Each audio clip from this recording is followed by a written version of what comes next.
Hello candidates, આપનું સ્વાગત છે ગણિત અને તર્ક ચેનલ પર. આગળના વિડીયોમાં આપણે સરેરાશ પ્રકરણ શરૂ કર્યું હતું. એની જ સિરીઝ 3માં સરેરાશ પ્રકરણની આપણે હવે આગળના હજી એક વધારે ઉદાહરણો હાઈ લેવલના જોઈએ. તો શરૂઆત કરીએ આપણે પ્રથમ ઉદાહરણથી. ઓકે, તો આ એક એક્ઝામ્પલ જોઈએ આપણે. એક વર્ગમાં 45 વિદ્યાર્થીઓનું સરેરાશ વજન 52 કિલો છે. તેમાંથી 5 જેમનું સરેરાશ વજન 48 કિલો છે એ વર્ગ છોડી દેશે અને અન્ય 5 વિદ્યાર્થીઓ જેમનું સરેરાશ વજન 54 કિલો છે એ વર્ગમાં જોડાય છે. તો વર્ગનું નવું સરેરાશ વજન શું છે એ આપણે શોધવાનું છે. તો સૌથી પહેલા આપણી પાસે નંબર છે વિદ્યાર્થીઓના 45, સરેરાશ વજન આપ્યું છે 52 કિલો. એને ગુણાકાર કરીશું તો ટોટલ વજન આપણને મળી જશે. કેટલા થશે? 45 ગુણ્યા 52, 2340. હવે 5 વિદ્યાર્થીઓ જેમનું વજન 48 કિલો છે એ વર્ગ છોડી દેશે એટલે એટલા બાદ થશે. એટલા લોકોનું વજન આપણે બાદ કરીશું. 5 ગુણ્યા 48 સરેરાશ,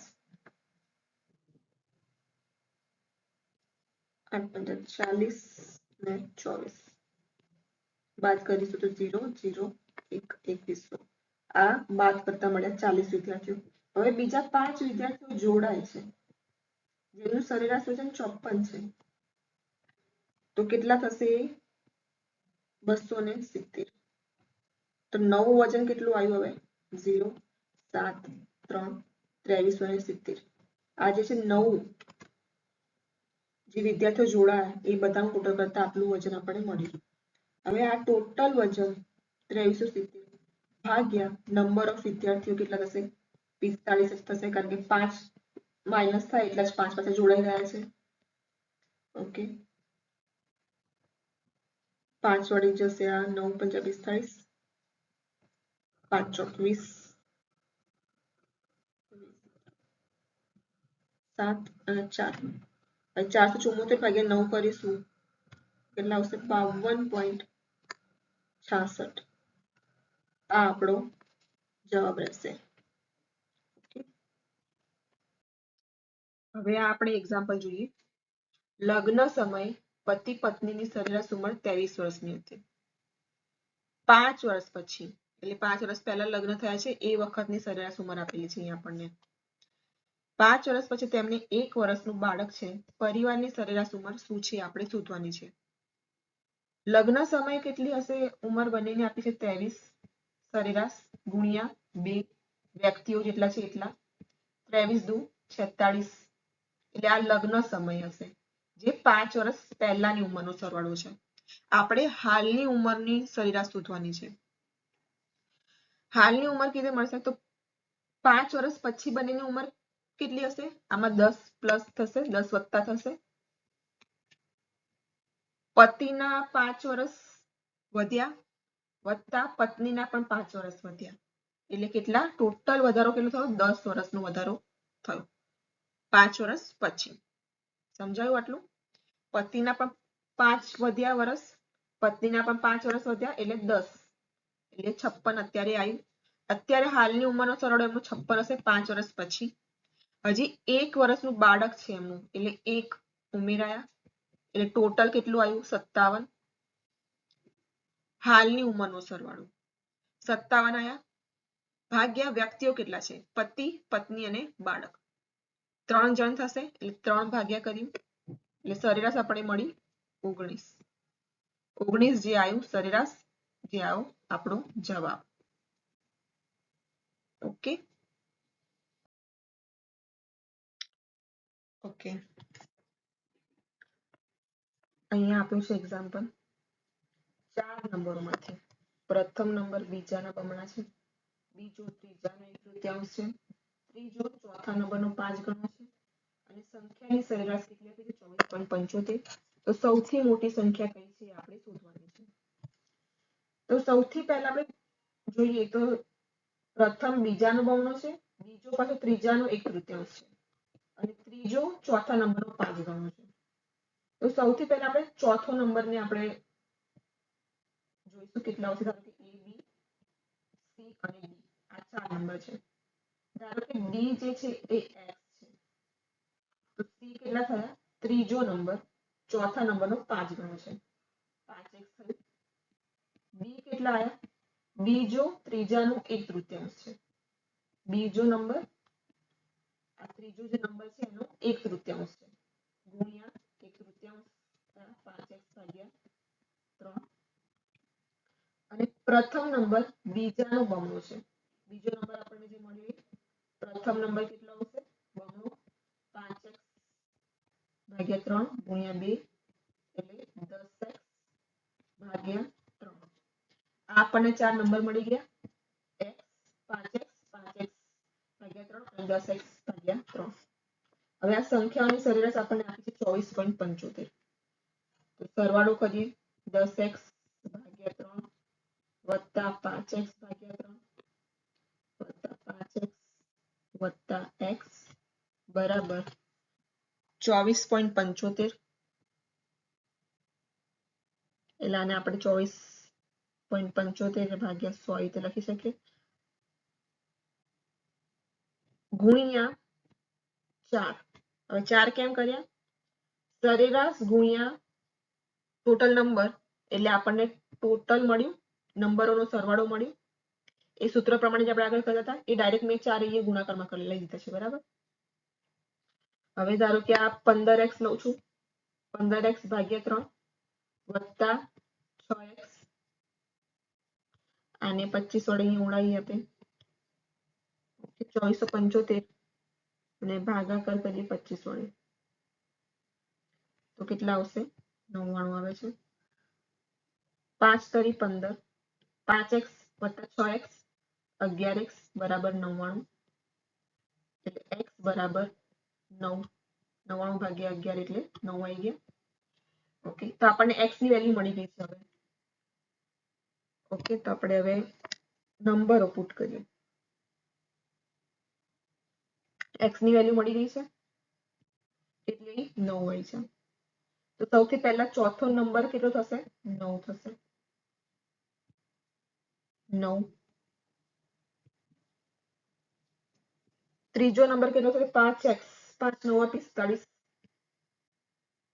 બીજો નંબર કેટલો થશે 45 ભાગ્યા 3 15 પહેલો નંબર કેટલો થશે બમણો છે બીજાનો બમણો છે એટલે 30 થશે તો સૌથી મોટી સંખ્યા તમને કઈ દેખાય છે 45 દેખાય છે એટલે આપણો જવાબ આવ્યો 45 ઓકે એકદમ ઈઝી એક્ઝામ્પલ છે ચલો હવે જે આગળનો એક્ઝામ્પલ છે ઓકે તો આ એક એક્ઝામ્પલ જોઈએ 5 સંખ્યાઓની સરેરાશ 27 છે જો એક સંખ્યાને બાકાત કરવામાં આવે તો સરેરાશ 25 થાય છે તો બાકાત કરેલા સંખ્યા આપણે શોધવાની છે તો 5 સંખ્યાઓની સરેરાશ આપણને આપેલી છે તો 5 સંખ્યાનો આપણને સરવાળો મળી જશે 5 સંખ્યા ગુણ્યા સરેરાશ 27 5 135 બરાબર છે એની પછી એક સંખ્યા જે છે એ બાકાત કરવામાં આવે છે એટલે હવે કેટલી સંખ્યા રહી 4 ગુણ્યા 25 એની સરેરાશ આપી છે એટલે સરવાળો ટોટલ કેટલું મળ્યું 100 મળ્યું 5 સંખ્યાઓને સરેરાશ સરવાળો જે છે એમાંથી 4 સંખ્યાનો સરવાળો આપણે બાદ કરીશું તો આપણને જે સંખ્યા બાકાત કરી છે એ મળી જશે ઓકે તો જવાબ આવશે 35 હવે આગળનો એક્ઝામ્પલ જોઈએ હવે આ એક્ઝામ્પલમાં આપણે જોઈએ 3 વર્ષ પહેલા એ અને બી ની સરેરાશ ઉંમર 18 વર્ષ હતી સી તેમની જોડે જોડાવાથી સરેરાશ ઉંમર 22 વર્ષ થાય છે તો સી ની હવે કેટલી ઉંમર છે આપણે શોધવાની છે તો સૌથી પહેલા જોઈએ એ અને બી ની ઉંમરનો સરવાળો કેટલો થશે સરેરાશ ગુણ્યા માણસો કેટલા છે 2 એટલે 18 દુ 36 થશે આ કેટલા 3 વર્ષ પહેલાની ઉંમરનો સરવાળો છે 3 વર્ષ પછી એમની ઉંમરનો કેટલો સરવાળો થશે આપણે આવું જ એક્ઝામ્પલ આગળ જોઈ રહ્યા છે એમાં એ ની પણ 3 વર્ષની ઉંમર બી ની પણ 3 વર્ષની ઉંમર એનો સરવાળો આપણે અહીંયા કરીશું તો 3 + 3 6 એટલે અત્યારે 3 વર્ષ પછી બંનેની ઉંમરનો સરવાળો a વત્તા b નો કેટલો થશે 42. હવે એ છે કે c જોડાવાથી a b અને c ના જોડાવાથી એમની ઉંમરની સરેરાશ 22 થાય છે. 22 ગુણ્યા માણસો કેટલા છે 3 એટલે થશે ઉંમરનો સરવાળો 22 તરી 66. a b ની ઉંમરનો આપણને ખબર છે અહીંયા સરવાળો, તો અહીંયા આપણે મૂકી દઈએ 42 વત્તા c 66 એટલે c કેટલી આવશે 6 માંથી 2 જાય તો 4, 6 માંથી 4 જાય તો 2. ઓકે, c ની હાલની ઉંમરનો સરવાળો હાલની ઉંમર જે કેટલી થશે 24 થશે. તો આ એક આપણો જવાબ છે. 3 વર્ષ પહેલાની ઉંમર આપી હતી, 3 વર્ષ પછી આપણે a અને b ની સરેરાશ ઉંમર શોધી, એમાંથી પછી આપણને a b c ની ઉંમરનો સરવાળો મળ્યો અને a ની b નો સરવાળો આપણને મળેલો છે 42. એ આપણે a b c નો જે સરવાળો હતો ટોટલ એમાંથી બાદ કર્યા તો આપણને c ની ઉંમર મળી ગઈ. ઓકે,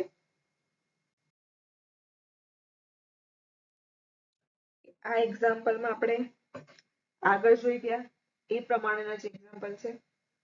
10 મેચ માટે ક્રિકેટનો સ્કોર 38.9 છે. પ્રથમ 6 મેચમાં સરેરાશ 42 હોય તો છેલ્લી 4 મેચોની સરેરાશ આપણે શોધવાની છે. 10 મેચનો સરેરાશ આપ્યો છે, એમાંથી 6 મેચનો આપણને સરેરાશ આપી દીધી છે, તો 4 મેચની સરેરાશ આપણને નથી આપી, આપણે શોધવાની છે. તો પહેલા 10 મેચની સરેરાશ આપી છે 38.9 ગુણ્યા 10 મેચ, ટોટલ કેટલા રન થશે 389 થશે. ટોટલ આટલા રન આવી ગયા. હવે 6 મેચનું આપણે જોઈએ. 6 મેચમાં 42 છે સરેરાશ અને મેચો 6 એટલે 252 આપણે ટોટલ મળ્યું. 252 રન ટોટલ મળ્યું. 10 મેચમાંથી 6 મેચનું બાદ કરીએ તો 6 મેચ માટે કેટલી થશે 7 3 137. હવે આ 137 ભાગ્યા 4 કરીએ આપણે તો આપણને એની સરેરાશ મળી જશે 4 તારીખ 12 ચોકો 16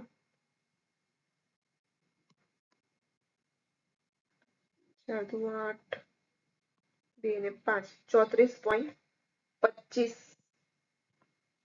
34.25 જે છે આવશે આપણો જવાબ આવશે. ઓકે, આ એક્ઝામ્પલ આપણે જે આગળના ઉદાહરણો જોયા એના જેવો જ છે. તો જોઈએ આપણે 10 ઇનિંગમાં રનની સરેરાશ 32 હતી, તો તેણે આગામી ઇનિંગમાં કેટલા રન બનાવવા જોઈએ જેથી તેની રનની સરેરાશ 4 થી વધી શકે. બરાબર છે, તો સૌથી પહેલા જોઈએ આપણે 10 ઇનિંગ આપણને આપી છે, 32 સરેરાશ છે એટલે 10 ઇનિંગમાં ટોટલ કેટલા રન બનાવ્યા છે 320 બનાવ્યા છે રન. ટોટલ રનનો આપણે મળી ગયો. હવે આગામી ઇનિંગમાં એટલે કે હજી એક ઇનિંગનો વધારો થશે એટલે કેટલી ઇનિંગ થઈ 11. કેટલા રન બનાવવા જોઈએ જેથી રનની સરેરાશ 4 થી વધી શકે. રનની સરેરાશ પહેલા કેટલી હતી 32 હતી, હવે 4 થી વધી શકે એટલે કે 32 + 4 એટલે કે 36 એની રનની સરેરાશ થાય. ટોટલ 11 તો 36 ગુણ્યા 11 કરીશું આપણે તો કેટલા થશે 396. ટોટલ 11 મેચોમાં 396 રન બનાવવા જોઈએ ત્યારે તેને એની સરેરાશ છે 36 થાય.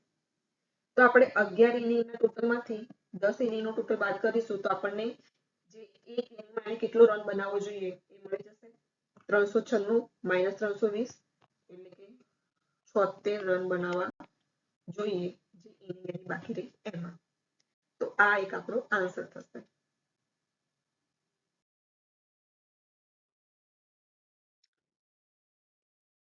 આ એક્ઝામ્પલ આપણે જોઈએ. ક્રિકેટ રમતની પ્રથમ 10 ઓવરમાં રન રેટ કેટલો હતો 3.2 નો. હવે 282 ના રનનો લક્ષ્ય રાખવામાં આવે પહોંચવા માટે બાકીની 40 ઓવરમાં રન રેટ કેટલો હોવો જોઈએ. તો સૌથી પહેલા 10 ઓવર છે 3.2 રન રેટ છે 10 ઓવરમાં એને કેટલા રન કર્યા છે? 32. લક્ષ્ય એને કેટલું રાખવાનું છે? 282. 282 નો રન રેટ છે. 10 ઓવરમાં એને 32 તો કર નાખ્યા. ટોટલ લક્ષ્ય 282 નું રાખવાનું છે. તો 282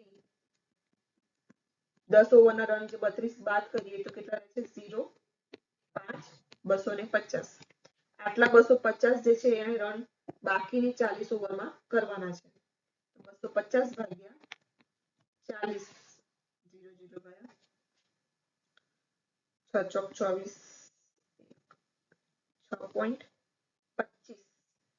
6.25 નો રન રેટ આવવો જોઈએ. તો એનો જે લક્ષ્ય છે 282 રનનો એ પૂરો થશે. ઓકે, સમજાયું? આમાં પહેલા 10 ઓવરમાં એને 32 રન 3.2 નો રન રેટ એટલે 32 રન કરી નાખ્યા છે. લક્ષ્ય કેટલો છે? 282 નો છે. 282 માંથી 32 રન તો થઈ ગયા છે. તો 250 જે બાકી રહ્યા રન એ બાકીની 40 ઓવરમાં એને કરવાના છે. તો રન રેટ એનો કેટલો મળી જશે આપણને? 6.25 નો રન રેટ આવવો જોઈએ. તો આ આન્સર રહેશે આપણો. ઓકે, તો આ સાથે જ આપણે વિડીયો અહીંયા પૂરો કરીશું. જો તમને આ વિડીયો ગમ્યો હોય તો લાઈક, શેર અને સબસ્ક્રાઇબ જરૂરથી કરજો. Thank you.